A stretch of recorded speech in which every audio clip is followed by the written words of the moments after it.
Salut à tous, la team OL, Thomas M. Chauvet.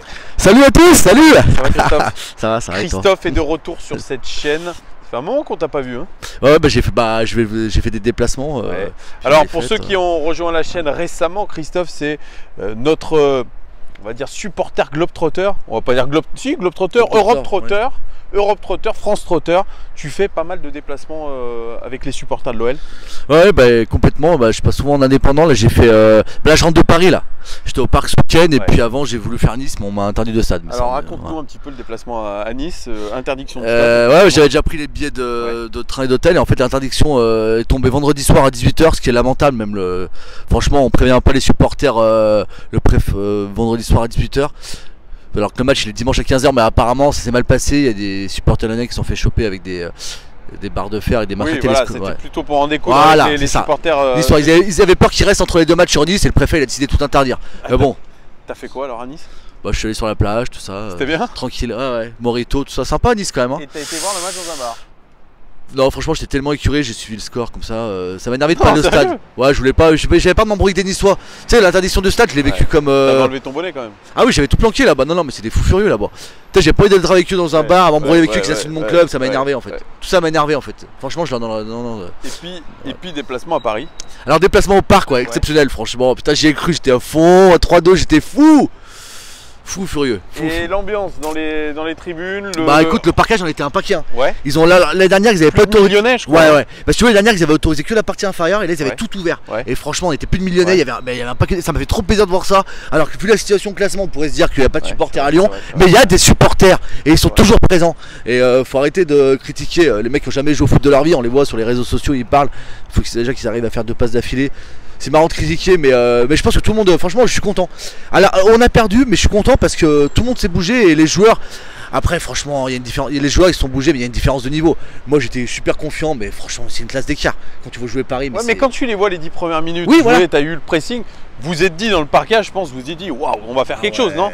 Quand t'arrives à l'occasion, laisse tomber, ça joue au ballon. Hein. Mais comme l'année dernière, on avait fait un bon début de match. Hein. Et puis après, on est rattrapé. Putain, après c'est con, on fait des erreurs qui nous sont payées. Il y avait quoi dans la tribune? Il y avait de la déception après le match? C'était quoi un petit peu le sentiment des supporters? Les gens ils ont applaudi, hein, ils sont venus. Ils sont venus vous saluer les joueurs? Ouais, il y a Ryan qui a fait son petit truc, il est fort. Ouais, qu'est-ce qu'il a fait Ryan? Il a brassé le. Ah ouais? Ouais, il sait y faire Ryan, il a 16 ans, il sait y faire. Et les supporters, tout le monde l'a adulé. Cherki. Il a brassé le petit. À la fin du match. Ah, il est venu tout seul. Les joueurs qui sont partis et Ryan il est venu, il a été ovationné. Il est venu, il a embrassé le blason de l'OL, il a fait. Ça c'est bien. Il sait faire, moi je trouve c'est bien. C'est des signaux positifs. Bien sûr, mais on a besoin de joueurs qui se sentent appartenir au club et qui ont ce caractère lyonnais. Et Ryan Cherki fait partie de ces joueurs ADN OL. Après, il y en a qui. Si à la mi-temps, alors à la mi-temps, tout le monde taillait. Tout le monde insultait tout le monde, à 3-2. Et à la fin, les gens ils ont applaudi, hein. Franchement, ils ont applaudi. Ils sont venus. Je pense qu'il n'y a pas trop de déception. À 3-2, on y a tellement cru, il y a tellement eu 10 minutes de folie. Ah, si Dembélé il met l'occasion, j'étais fou. Et ouais, on a l'occasion de revenir à 3-3 et au final derrière, jamais on revient quoi. Jamais on revient. Et alors, qu'est-ce que tu en penses plus globalement de ce début de mois de février qui est très complexe, hein, un point en 3 matchs. Ce soir, on joue Marseille. Qu'est-ce que tu penses de ce début du mois de février? Bah écoute, j'étais un petit peu confiant après la victoire à Bordeaux, mais là on est retombé dans nos travers. Moi je pense que la grosse déception c'était quand même Amiens, fait un match nul. À la rigueur on perd à Nice, oui ça je peux l'entendre, mais là on fait Amiens. Tu étais contre Amiens? Non. Mais j'ai vu le match, mais en tout cas Amiens 0-0, puis là à Nice, on a perdu à Nice, là on perd à Paris, il faut vraiment gagner. Je me dis cette année, tu vois, je me suis ensevenu dimanche soir, je me suis dit ça au Parc des Princes, faut gagner une coupe. Franchement Paris ça va être très. Déjà la finale de Coupe de Ligue ça va être très dur, mais si on arrive à aller en finale de Coupe de France, pourquoi pas? Je me dis le championnat ça va être très dur de remonter, c'est con, mais on a tellement du mal. Mais quand je vois Rennes, mais c'est prenable, hein, j'ai vu le calendrier, on va jouer à Lille, on va jouer à Rennes, on va se déplacer, on va jouer à Nantes. Ça va être très dur, franchement ça va être très dur. Je me dis cette année février très compliqué et surtout ce soir. Alors on fait la vidéo avant le match de Marseille. Ce soir il y a le match contre Marseille. On va faire les 2 cas de figure si on se qualifie ou si on se qualifie pas. Ça dépendra à l'heure à laquelle je mets la vidéo. Qu'est-ce que tu vois déjà pour ce soir toi? Marseille c'est très costaud, hein. Franchement c'est va falloir être compact, mettre les occasions et être fort défensivement parce qu'ils vont pas. Ça joue quand même. Hein, beaucoup d'absents quand même chez nous. Hein. Ouais, il y a beaucoup et en plus il y a beaucoup d'absents. Il y a Lucas, après il y a des incertains, il y a Cacré incertain. Et franchement il y a des. Et bon, il y a aussi des absents côté Marseille. Il faut vraiment. Ouais. Par contre, moi, Marseille, je suis désolé de dire ça, Tom, je suis sans pitié. Hein. Franchement, le match aller, ils nous ont insulté dès l'aéroport. Leur blogueur à 2,50 francs, il nous insultait à l'aéroport, les joueurs. Voilà. Franchement, inadmissible. Moi, je suis un passionné. Moi, je fais des déplacements, jamais j'insulte les autres. Franchement, je suis. Toi, t'es un mec fair play. Ouais, fair play. Franchement, et par contre, au Paris des Princes, j'étais quand même pas très fair play. On s'est pas mal insulté avec les Parigots. C'était quoi les insultes? Bah les Parisiens, on va pas le dire à l'antenne, on peut le dire. Vas-y. Les Parisiens sont des suceurs de Qatari. Ouais, ça a pas évolué ça. Hein. Oui, ça a pas évolué. Non mais c'était. Après franchement, quand le Parc des Princes dit on n'entend plus chanter les Lyonnais, tu sens que t'es pas chez toi. C'est vrai. Ah ouais. T'as tout le Parc des Princes qui a chanté ça. Qui a dit quoi? On n'entend plus chanter les Lyonnais. On n'entend plus chanter les Lyonnais. Ouais. Et franchement, ça résonne bien. C'est à 3-0 à 3-0. Et le tifo d'ailleurs était sympa. Enfin, là où ils ont mis toutes les torches. Bon, c'est interdit apparemment dans les stades, mais bon, là, ils ont eu une petite dérogation, j'ai l'impression. Tout le virage était allumé. T'as vu ça? Non, mais ouais, c'est le Copoteuil ou Boulogne? Non, c'était beau. Ouais, c'était beau, franchement. Non, mais Paris, franchement, ils ont un public. Hein. Je leur souhaite vraiment d'aller en Ligue des Champions. Moi, franchement, cette année, ils ont l'équipe pour gagner.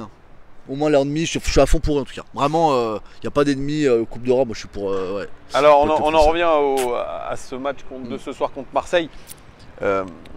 Christophe, imaginons scénario un peu cata, on ne se qualifie pas, qu'est-ce qui se passe? Alors là, ça peut. Qu'est-ce qui se passe? Bah, c'est la crise, ça me fait penser à Genesio les dernières. Est-ce que tu penses que Garcia pourrait être extrêmement fragilisé par une défaite en Coupe de France? Je pense, ouais, je pense. Mais est-ce qu'il prendrait l'initiative de le virer avant la fin de la saison? Je suis pas sûr. Mais possible, hein, vu l'affront des supporters, c'est possible. Ouais, t'as vu ce qu'a dit Olas. C'est-à-dire qu'en gros, il soutient Garcia, mais attention, il pourrait être soumis lui aussi à l'obligation de résultat. Franchement, si on perd ce soir et qu'on perd en finale de Coupe de la Ligue, c'est terminé. Bah oui, surtout qu'il y a des choses qui commencent à apparaître dans les médias, notamment dans le Parisien, qui dit qu'apparemment, il y a une défiance des joueurs vis-à-vis de Rudy Garcia. Ils se méfient, ils ont entendu ce qui a été dit de lui quand il est à l'Olympique de Marseille. La même chose côté dirigeants et actionnaires. Apparemment, on se méfie.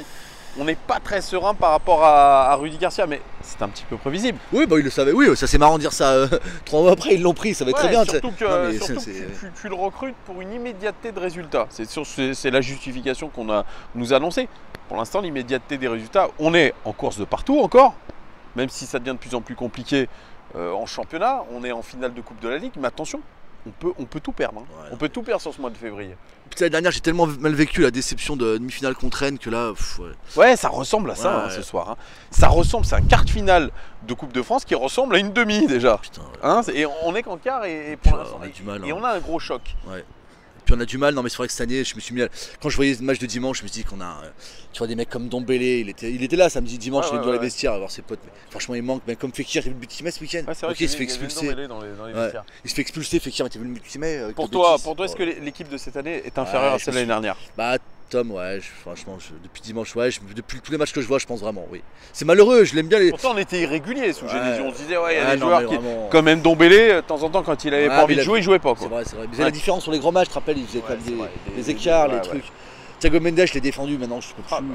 C'est une catastrophe, c'est vrai que. Même défensivement, il ramasse. C'est pas tant ces statistiques qui sont correctes, hein, je les donne à chaque fois, c'est plus l'attitude qui me gêne, moi. C'est l'attitude Thiago Mendes, c'est le fait qu'il ne se révolte pas et que je pense il est dans une spirale très négative en ce moment et ça a de l'impact vraiment sur notre milieu de terrain qui n'est pas souverain. On va le dire, hein, notre milieu de terrain n'est pas souverain. Donc pour toi, s'il y a défaite ce soir, s'il y a non-qualification de l'OL, ça peut être très compliqué. Ah bah je pense que ça va être fragilisé, je vois déjà la conférence de presse d'après-match de Olas. Non mais j'y pense même pas, on va gagner. Non, mais si on gagne, on va faire ça, si on se qualifie. Bah reste sur une bonne dynamique, c'est bien, on reste sur une bonne dynamique, il faut gagner. Bonne dynamique. Enfin une bonne dynamique, on reprend espoir, et alors il faut prier au tirage, si on gagne, déjà on prie au tirage pour pas tomber contre Paris, à domicile ou à l'extérieur, parce que... C'est mort. Ouais.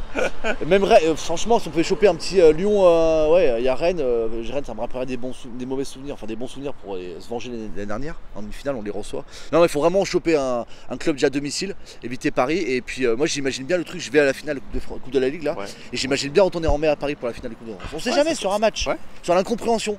Mais franchement, c'est une passe. Enfin, la défense de Lyon, on a beau être optimiste, c'est vrai que c'est très complexe, hein, c'est vrai.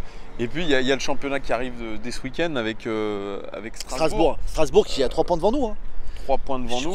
J'y crois pas. Ça peut être compliqué. Tout dépendra de ce match, s'il est gagné ou non. On sait qu'on a 30 heures de récupération moins que Marseille. Aussi, ça peut jouer sur les organismes. Écoute, j'ai envie de te dire... Après, je vois déjà la réponse de là. Si son père, il va dire « Ouais, c'est la faute de la récupération, mais il y a des clubs, ils jouent tout. » Alors attends, tu parles d'Olas, mais... Qu'est-ce que tu penses de sa communication en ce moment? Est-ce qu'elle est, pour toi, elle est normale? Est-ce qu'elle t'agace? Est-ce qu'il est dans son rôle? Qu'est-ce que tu en penses? Moi, je pense qu'il est dans son rôle, mais on le connaît. Mais c'est vrai que des fois, il ferait mieux de prendre acte de la décision de la Ligue. Et Mars, voilà, c'est fait, c'est fait. On va pas épiloguer 10 ans. La Ligue a décidé de le mettre mercredi soir, le match. Voilà, on va jouer. Les gars, je suis d'accord avec toi. C'est chiant toujours. On sert de ça pour. Puis même dimanche, par rapport à la victoire, on aurait. Franchement, quand je l'aime bien, mais quand tu dis qu'on aurait pu revenir. Ouais, enfin c'est vrai que oui. Par contre, on s'est fait manger. Le problème. On a pris une déferlante. Hein. Le but de Marcello, j'ai cru que j'allais pleurer. Non, mais sérieux. Enfin, le but de. Comment il s'appelle dans Saccage, Marsal. On n'est pas pour des enfants. C'est vrai. Les supporters parisiens, ils étaient ici. On est des guignols. C'est vrai qu'on a pris un but de gag. Hein. Ah mais le problème c'est qu'on prend toujours des buts de gag. Marsal, je vais bien l'excuser, mais défense s'il me fait pleurer. Il nous a coûté plus de points. Il se prend des rouges. Le seul match positif qu'il ait fait ces derniers temps, c'est contre Toulouse où il était le meilleur joueur du match. Ouais. Mais alors pour le reste, c'est soit un carton rouge, soit un but contre son camp, soit. Ouais, non, c'est trop irrégulier. Puis il faudrait bien que les joueurs ils se rendent compte aussi qu'il y a des supporters derrière. Après, on veut bien les excuser chaque match, mais on était plus de 1000 à Paris. Là, on va se déplacer à Turin en espérant qu'il y ait un match aller plutôt sympa. Alors, toi, tu voulais me donner un coup de gueule pour le match de Turin. Alors, il y a le déplacement, il y a les places qui vont être mises en ligne, je crois, jeudi. Jeudi, c'est ça, 14 h, je crois. Ouais. Et toi, tu dis c'est trop cher. 70 €, c'est trop 70 cher. 70 €. En plus, franchement, on espère qu'il y aura un intérêt d'y aller déjà. Parce que, comme par hasard, les places elles sont mises en vente avant le match à aller. Ça, c'est un petit peu. Bon. Mais 70 €, je trouve ça excessif. Franchement, place 80 sèche. 80 € l'année dernière à. 80 € l'année dernière pour des. Ça va. Moi, j'espère juste. Ma question, c'est de savoir est-ce que les supporters de la Juve qui vont venir à Lyon vont payer ce prix-là? Je pense que il faudra voir, j'en sais rien. Est-ce qu'on pourra savoir? Ouais, t'as peut-être raison, c'est vrai. Tout peut-être un sujet. Déjà, le prix au Groupama Stadium déjà était pour les abonnés prohibitif. 40 €. Moi, j'ai payé 40 €. C'est cher déjà. C'est cher. Sachant que tu as des matchs contre Amiens qui coûtent 5 balles ou 10 balles. Et dès qu'il y a une grosse affiche, ça commence à tabasser sur les prix. Ça. Tu vois, comme s'ils voulaient se rattraper un petit peu sur le chiffre d'affaires. Surtout que j'ai vu les comptes de l'OL hier, apparemment ça va, c'est positif. Hein. Bah oui, mais évidemment. Non, mais ça va, il faut pas trop les plaindre. Ça. Non, mais je suis un petit peu. Cette année, je te dis, depuis dimanche, là, j'ai pas mal. J'ai vu bien les encourager, mais j'ai tellement vu de déception. J'étais à Reims, Amiens. C'est faible, quoi. C'est faible. Même il faut faire un gros changement. Il faut que défensivement on prenne un taulier. Alors, moi, j'ai pris pour le Bruno Guimaraes. J'ai plus envie. Bruno Guimaraes, c'est un jeune joueur qui a connu que le championnat brésilien. Il faut qu'il s'adapte au championnat de France. Il faut qu'il s'adapte à sa nouvelle équipe qui n'est pas très bonne dans le jeu. Donc il y a beaucoup de choses. On met beaucoup d'espoir sur Bruno Guimaraes. Je pense qu'il va falloir surtout le laisser arriver tranquille. T'as raison. On ne peut pas trop en demander à Bruno Guimaraes. C'est aux joueurs qui sont actuellement sur le terrain de se bouger le cul. Ouais, mais les supporters ils sont tellement déçus, ils annoncent. Franchement, il y a beaucoup qui attendent de lui. Hein. Ils en peuvent plus de voir Thiago. Les en tribune, par contre, j'ai entendu beaucoup. Ils en peuvent plus, les supporters de Thiago Mendes, des tous. Marcello, des Touzard. Ils en peuvent plus, les mecs. C'est vrai. T'as entendu quoi, toi, dans les tribunes? Ils en faisaient chier. Toujours, ils en avaient marre de lui. Ils trouvent qu'il fait plein d'erreurs. Ils étaient catastrophés, quoi. Moi j'entends, mais Touzard il va quand même partir, rassure-moi, il va quand même partir, même si Klinsmann est parti de Berlin, rassure-moi. Non, ça on sait pas, il a une clause dans son contrat, si Berlin descend, il part pas à Berlin. Donc il a tout intérêt à que Berlin se remonte au classement et reste en Bundesliga. Sinon ça va être très compliqué. Bah écoute, mais il faut continuer à les encourager. Maintenant, c'est dur parce qu'on n'a pas. C'est pas les grandes années de l'OL, j'ai envie de te dire. Moi, je suis un petit peu. On mange notre pain noir depuis quelques années. Ça fait bien 4 ans maintenant qu'on est en train de galérer, tout simplement. On galère. Certes, on se qualifie pour la Champions League, on a vécu des belles affiches de Champions League, on a eu des émotions par le passé avec Genesio, que ça soit négatif ou positif. Là, on n'a pas l'impression de revivre un petit peu ces émotions-là. On est toujours dans l'expectative, on est toujours en train de dire c'est un must-win game, comme diraient les Anglais. Ce sont tous des matchs à gagner, on est toujours dans l'urgence de points, on n'est jamais serein à l'Olympique Lyonnais. En tant que supporter, ça fait mal. Ouais, c'est ça. Mais écoute, il reste l'espoir de la finale Coupe de la Ligue, on va être 20 000, enfin j'espère qu'on sera un paquet. Et puis Turin, j'ai envie de te dire, quand je vois Ronaldo, tout ça, ça me fait peur. Défensivement, j'espère qu'on fera match nul au moins à l'aller, qu'on puisse viser un petit peu le retour, faire un exploit là-bas, mais bon. Merci Christophe, merci. Mais tu vois, le match de Paris ce week-end, il m'a fait penser à celui de Barcelone dernière. Quand on revient à 2-1 sans flamme. Ouais, c'est vrai, mais contre Barcelone, au match retour, on avait les guibolles qui tremblaient. Hein. On n'arrivait pas à faire de passe. Hein. Et là, Paris, c'est un petit peu ça. Hein. Là, qui disait que Marcelo, ils auraient pas lancé, ils étaient paniqués. Quoi. Quand je voyais Kylian, non, mais il se balade. Quoi. Après, Marcelo, bien fait, lui a mis un petit taquet à la fin. Ouais, c'est un petit peu notre Sergio Ramos, Marcelo. Moi, j'ai pas trop compris, c'est ce que je redis à chaque fois. Les critiques envers Marcelo, ça reste un bon défenseur. Mais il a fait un bon match, il a fait un très bon match. Mais bien sûr. Non, mais les mecs, pour moi, c'est le titulaire. Mais bien sûr. Pour l'instant, Andersen, on va le voir contre Marseille, on verra. Qu'est-ce qu'il a, Andersen, il était bon là. Je sais pas. Il aussi, il a un problème d'adaptation. Je pense qu'il manque de caractère aussi. 8 mois, Tom, qui sont arrivés à Lyon, les mecs. C'est vrai. Ouais, ça va. Bon, merci beaucoup. Allez, merci beaucoup. De toute façon, on verra bien. De toute façon, ça va pas nous empêcher de les encourager, enfin, moi de faire des déplacements. On reste supporter de l'OL malgré tout. Les gones, dites-moi. Qu'est-ce que vous avez pensé de ces interventions? Est-ce que vous êtes d'accord avec Christophe? Voilà, dites-moi tout en commentaire, dites-nous tout en commentaire. Et puis on vous souhaite évidemment une très bonne journée, une très bonne nuit. Ça dépendra à quelle heure vous regardez cette vidéo. Allez, l'OL avec l'Olympique Lyonnais. Hein. Ils vont manger les Marseillais ce soir. On espère. Ciao.